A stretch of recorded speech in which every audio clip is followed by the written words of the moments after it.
mauvais trip.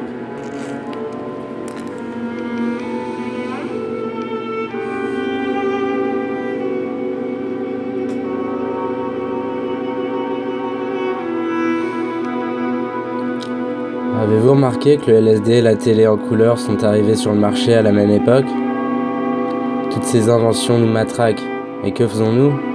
On interdit le LSD et on fait de la télé merdeuse. La télé, c'est évident, est sabotée par tous ceux qui en font aujourd'hui. Ça ne se discute même pas. J'ai lu récemment qu'au cours d'une descente, un inspecteur aurait reçu une bonbonne d'acide qu'un soi-disant fabricant de drogue hallucinogène lui aurait balancé à la figure. Encore un exemple de gâchis. Il y a de bonnes raisons d'interdire le LSD, le DMT, le STP. On peut bousiller définitivement sa tête avec. Mais pas plus qu'au ramassage des betteraves ou en bossant à la chaîne chez General Motors, en faisant la plonge ou en enseignant l'anglais dans une fac. Si on interdisait tout ce qui nous rend dingue, toute la société y passerait. Le mariage, la guerre, le métro, les abattoirs, les clapiers, les tables d'opération, etc. Tout peut virtuellement nous faire craquer, parce que la société repose sur des piliers pourris. D'ici à ce qu'on lui botte le cul et qu'on reparte à zéro, il y a encore du beau temps pour les asiles. Et la réduction d'un budget des asiles par notre cher gouverneur signifie à mes yeux que la société se débarrasse de ceux qu'elle a rendus fous, spécialement en période d'inflation et de déficit de la balance commerciale. On ferait mieux de dépenser notre fric à construire des routes ou bien à arroser des nègres pour les retenir de brûler nos villes. J'ai une idée. Pourquoi pas massacrer les fous? Pensez à toutes les économies. Ça mange un fou. Il lui faut un trou pour dormir. Et puis ces ordures makers avec leur manie de pleurnicher, d'étaler leur merde sur les murs. Tout ce dont on a besoin, c'est d'une petite équipe de médecins pour décider qui est fou, et d'une paire d'infirmiers ou d'infirmières pour baiser avec les psychiatres. Reparlons du LSD. S'il est vrai que moins t'en fourgues, plus c'est risqué, on peut aussi dire que plus t'en prends, plus c'est risqué. Toute activité créatrice complexe comme la peinture, la poésie, le braquage de banque, la prise de pouvoir, te mène au point où le miracle et le danger se ressemblent comme des frères siamois. Si ça marche pas toujours comme sur des roulettes, non, ça ne marche pas toujours comme sur des roulettes, mais quand ça marche, la vie vaut vraiment le coup. C'est chouette de coucher avec la femme d'autrui, mais tu sais qu'un jour tu te feras prendre les fesses en l'air. Ça donne du piquant à l'action. Avec les péchés que fabrique le ciel, nous nous construisons un enfer dont nous avons un réel besoin. Deviens fortiche dans ton truc et tu auras des ennemis. On tire la langue aux champions. La foule brûle de les voir ramper. Ça la ramène dans sa merde. On n'assassine pas réellement les pauvres types. Un gagneur risque d'être descendu avec un fusil acheté par correspondance, comme le veut la légende, ou avec sa propre carabine dans un bled appelé Ketchum, ou encore Adolphe et sa pute, la chute de Berlin à la dernière page du roman. Le LSD peut te démolir aussi, parce que ça n'est pas vraiment fait pour les ringards. D'accord, un mauvais trip épuise comme une mauvaise pute. La baignoire déjà pleine de gin, et le whisky de contrebande ont déjà eu leur heure de gloire. La loi sécrète une maladie, le marché noir du poison. Mais au fond, la plupart des mauvais trips viennent de ce que l'individu est empoisonné d'avance par la société. Quand un homme s'angoisse pour son loyer, les traites de sa voiture, le réveil matin, l'éducation du gosse, un dîner à $10 avec sa petite amie, l'opinion du voisin, le prestige du drapeau ou les malheurs du Brenda Star, une pilule de LSD a toutes les chances de le rendre fou parce qu'il est déjà fou en un sens, écrabouillé par les interdits sociaux et rendu inapte à toute réflexion personnelle. L'acide ne vaut que pour les hommes qu'on n'a pas encore engagés, qu'on n'a pas encore enculés avec la grande peur qui fait marcher tout le système. Malheureusement, la plupart des gens se croient plus libres qu'ils ne le sont, et la génération hippie se trompe quand elle décide de ne pas faire confiance aux plus de 30 ans. 30 ans, ça ne veut rien dire. La plupart des gens se font coincer et mouler en bloc dès l'âge de 7 ou 8 ans.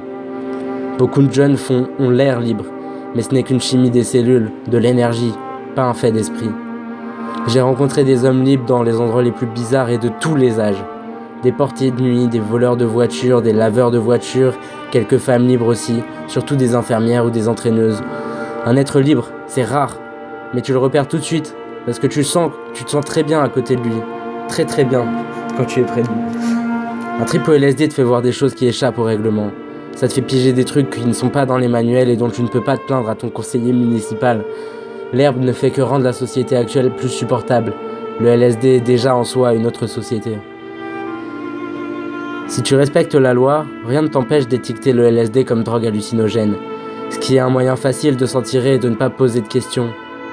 Mais l'hallucination, d'après le dictionnaire, dépend de l'endroit d'où t'agis. Tout ce qui t'arrive au moment où ça t'arrive, devient la réalité. Que ce soit un film ou un rêve, baiser ou tuer, être tué ou manger un ice cream. Les mensonges viennent après, ce qui doit arriver arrive. L'hallucination, ce n'est qu'un mot dans le dictionnaire. Pour un homme qui meurt, la mort est toute la réalité. Pour les autres, ce n'est que de la malchance ou un mauvais moment à passer. Forrest Lone s'occupe de tout. Quand on admettra qu'il faut de tout pour faire le monde, alors on aura une chance. Tout ce qu'un homme voit existe. Ça ne vient pas d'une force étrangère et c'était là avant sa naissance. Ne lui reproche pas de le découvrir aujourd'hui. Et ne lui reproche pas de devenir fou, parce qu'on ne lui a pas appris que l'aventure est sans fin et que nous sommes tous des petits paquets de merde et rien d'autre. Le mauvais trip ne vient pas du LSD mais de ta mère, du président, de la petite fille d'en face, des vendeurs d'ice cream et aux mains sales, d'un cours d'algèbre ou d'espagnol obligatoire. Ça vient d'une odeur de chiottes en 1926, d'un type avec un long nez quand tu croyais que les longs nez étaient laids. Ça vient d'un laxatif de la brigade Abraham Lincoln, des sucettes ou de Bugs Bunny. Ça vient de la tête de Roosevelt, d'un verre de vinaigre, de passer 10 ans dans une usine et de faire virer parce que t'as 5 minutes de retard. Ça vient de la vieille outre qui t'a appris l'histoire de ton pays en 6ème, de ton chien qui s'est perdu sans que personne ne t'aide à le retrouver. Ça vient d'une liste longue de 30 pages et haute de 5 km. Un mauvais trip, ce pays tout entier, cette planète est dans un mauvais trip, l'ami. Mais on t'arrêtera si tu avales une pilule. Je reste fidèle à la bière parce qu'au fond, à 47 ans, ils m'ont bien harponné. Je serais pour le coup un vrai dingue si je croyais avoir échappé à tous leurs filets. Je crois que Jeffers le dit joliment bien quand il dit, en gros, attention aux pièges à cons, l'ami, il y en a partout. Il paraît que même Dieu y est tombé quand il a débarqué sur la Terre. Certes, nous sommes désormais quelques-uns à penser que ce n'était pas forcément Dieu qui débarquait. Mais, qui que ce fût, il connaissait de sacrés bons coups. Nous avons seulement l'impression qu'il parlait trop. Ça arrive à tout le monde, même à Léry, ou à moi. On est aujourd'hui samedi. Il fait froid, mais le soleil va se coucher. Que faire l'après-midi? Si j'étais Lisa, je me peignerais les cheveux, mais je ne suis pas Lisa. Bon. J'ai un vieux National Geographic et les pages brillent comme de vrais paysages. Évidemment, ce sont des faux. Autour de moi, dans l'immeuble, ils sont tous saouls. Une plaine termitière de pochards. Les dames passent sous ma fenêtre. Je pète. Je murmure un merde, tendre et fatigué. Puis j'arrache cette page de ma machine. Elle est à toi. Charles Bukowski, nouveau conte de la folie ordinaire. La musique c'est Gavin Bryars, Cello Concerto, Farewell Philosophy.